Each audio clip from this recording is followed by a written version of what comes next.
Magandang umaga po o anumang oras ninyo ito napanood itong video ko mga kaibigan, mga kasama dyan. This is yours truly, DDC. Kunting update lang po dito sa channel. Ito po ang music room, medyo hindi masyadong malinaw yung phone ko pero sige lang, pagtiisan niyo na lang muna kasi baka makapagbili rin ako ng phone na may magandang camera, baka next year. Okay, ngayon ay September, teka muna. This is yours truly. Ito po ako mga kaibigan, di pa po ako nakabili ng, ano pong tawag nito, itong stand ng phone. So, ewan ko lang kung klaro ba ako dyan sa inyo? Basta this is me, this is just a short update dito sa channel. Ito po ang practice area or in other words, music room. Now, ngayon ay October 17 if I'm not mistaken. So, lumindol po kanina 7:01 kaninang madaling araw kasi ano na ngayong oras, almost 12 na siguro.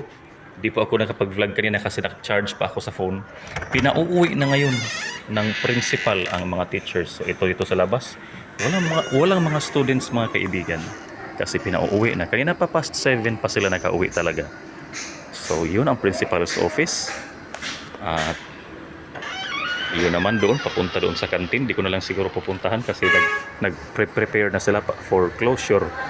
So maya-maya lang ng kunti after this vlog, I will fix all my things, gather them all, and then uuwi na rin ako kasi pinauuwi na talaga kasi walang klase. Baka naman may lindol, may mga aftershocks pa. That is 6.2 if hindi po ako nagkamali. 7:01 or 7:02 ba kaninang umaga.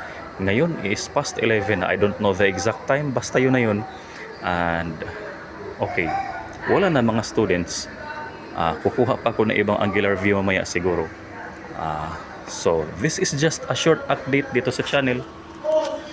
This is yours truly. Maraming salamat po. And then God bless po sa lahat. So ito po ang music room. Hanggang dito lang po muna. And God bless po sa inyong lahat. Ingat and stay safe.